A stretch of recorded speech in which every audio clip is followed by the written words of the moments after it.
Everyone. ఈరోజు పిల్లల lunch బాక్స్లోకి స్టఫ్డ్ పరాటా చేశానండి. ఆలు, క్యారెట్, పన్నీర్ వేసి చేశాను. చాలా బాగా కుదిరింది. టేస్ట్ అయితే చాలా బాగుంది. దానికి ముందుగా మనం చపాతీ పిండి కలిపి పక్కన పెట్టుకోవాలి.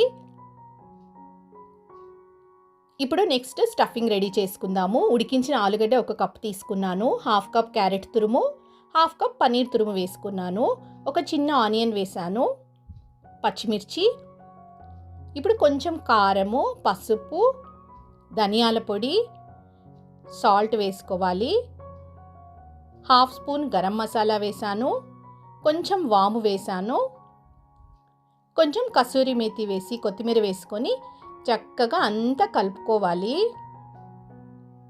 మిక్స్చర్ బాగా కలుపుకొని చిన్న బాల్స్ చేసుకొని పక్కన పెట్టుకోండి. ఇక్కడ చపాతీ పిండి కూడా సాఫ్ట్ అయింది కదా. ఇప్పుడు చపాతీలు చేసుకోవాలి. మరీ పల్చగా కాకుండా కొంచెం మందంగా చేసుకోండి. మనం రెడీ చేసి పెట్టుకున్నది చపాతీ పైన పెట్టి వీడియోలో చూపించిన విధంగా చేసుకోవడమే. ఎక్స్ట్రా ఉంది, తీసేసాను నేను. మరి గట్టిగా ప్రెస్ చేసేయకుండా చపాతీలు సాఫ్ట్గా చేసుకోవాలి. చాలా బాగుంటాయి. ఈవినింగ్ స్నాక్లోకి కూడా చాలా బాగుంటాయి. వెజిటబుల్స్ తినని పిల్లల కోసం అయితే ఇలా చేసి ఇవ్వండి. ఇక్కడ నేను ప్యాన్ వేడి చేసి పెట్టుకున్నాను.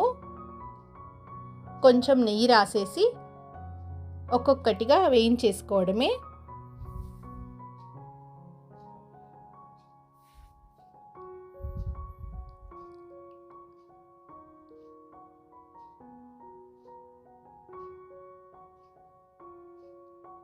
నెయ్యితో ఫ్రై చేస్తే చాలా బాగుంటాయి. నేను చపాతీలు ఎప్పుడు నెయ్యితోనే చేస్తాను. 2 వైపులా మీడియం టు సిమ్లో పెట్టుకొని చేసుకోవాలి. హైలో అస్సలు పెట్టకూడదు. టేస్ట్ చాలా బాగుంటుంది. దానిలోకి నేను గ్రీన్ చట్నీ కూడా చేశాను. రెండిటి కాంబినేషన్ చాలా బాగుంది. వీడియో నచ్చితే లైక్ చేయండి. Thanks for watching. బాయ్.